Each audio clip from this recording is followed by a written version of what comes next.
প্রায় ৪৪,০০০ ধর্মপ্রাণ আহমদী মুসলমানদের অংশগ্রহণে যুক্তরাজ্যের ৫৮তম সালানা জলসা সফলতার সাথে অনুষ্ঠিত।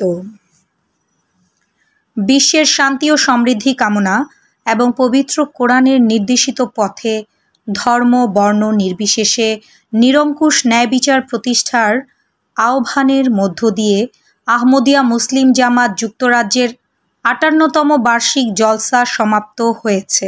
গত ২৬ জুলাই শুক্রবার বাংলাদেশ সময় রাত ৯টা ২৫ বিশ্বের ২ শতাধিক দেশের জাতীয় পতাকার সাথে আহমদিয়া পতাকা উত্তোলন ও দোয়ার মাধ্যমে জলসার উদ্বোধন করেন নিখিল বিশ্ব আহমদিয়া মুসলিম জামাতের বর্তমান খলিফা হজরত মির্জা মাসরুর আহমদ আইদাল্লাহু তাআলা বেনাসরিল আজিজ। ২৮ জুলাই বাংলাদেশ সময় রাত ১১টায় সমাপ্তি ভাষণ ও দোয়ার মাধ্যমে জলসার সমাপ্তি ঘটে। যুক্তরাজ্যের এই বৃহত্তম মুসলিম সম্মেলনে সমবেত হয়েছিলেন প্রায় ৪৪,০০০ আহমদী মুসলিমগণ। এবারের জলসার বিশেষ আকর্ষণ ছিল বিশ্বের বিভিন্ন দেশের প্রায় শতাধিক স্থানের আহমদিয়া সদস্যগণের ভার্চুয়াল অংশগ্রহণ।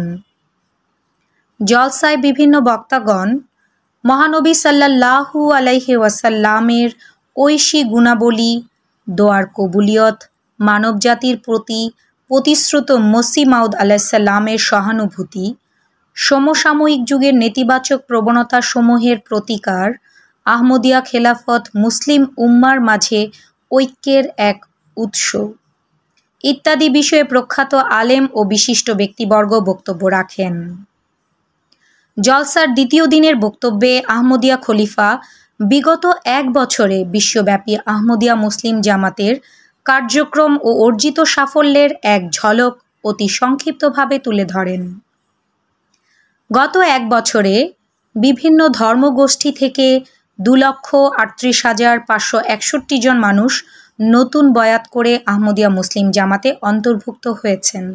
জলসার সমাপ্তি বক্তব্যে আহমদিয়া খলিফা মহানবী সাল্লাল্লাহু আলাইহি ওয়াসাল্লামের অতুলনীয় জীবনাদর্শ তুলে ধরেন। তিনি বলেন, বিশ্বনবী ও শ্রেষ্ঠ নবী হজরত মুহাম্মদ সাল্লাল্লাহু আলাইহি ওয়াসাল্লামের অনুসরণ ও অনুকরণের মাঝেই সকল কল্যাণ নিহিত। ইসলাম এবং ধর্মবিদ্বেষীদের আপত্তির জবাবে ইসলামের অনুপম সুন্দর শিক্ষা এবং আহমদিয়া জামাতের প্রতিষ্ঠাতার দৃষ্টিতে মহানবী সাল্লাল্লাহু আলাইহি ওয়াসাল্লামের অতুলনীয় শান ও মর্যাদার বিষয়টিও তিনি তার বক্তব্যে তুলে ধরেন। শেষে তিনি বিশ্বের শান্তি ও সমৃদ্ধি কামনা করে দোয়া পরিচালনা করেন। জলসা উপলক্ষে বিভিন্ন দেশের রাষ্ট্রীয় বিশিষ্ট ব্যক্তিবর্গ ভিডিও ও লিখিত বার্তা প্রেরণ করেন। দেশে ইন্টারনেট সমস্যা থাকা সত্ত্বেও MTA চ্যানেলের মাধ্যমে বাংলাদেশ থেকে ১২৩টি স্থানীয় আহমদিয়া জামাতের কয়েক শত স্থানে আহমদিয়া সদস্যগণ জলসা উপভোগ করেন। উক্ত জলসায় বাংলাদেশের ন্যাশনাল আমিরের প্রতিনিধি সহ প্রায় ২০ জন সদস্য এবং পশ্চিমা বিশ্বে বসবাসকারী প্রায় শতাধিক প্রবাসী বাঙালি আহমদী অংশগ্রহণ করেন। জলসার সংবাদ আন্তর্জাতিক গণমাধ্যমে গুরুত্বের সাথে প্রকাশ ও প্রচার হয়। সপ্তর্ষি ডেস্ক রিপোর্ট।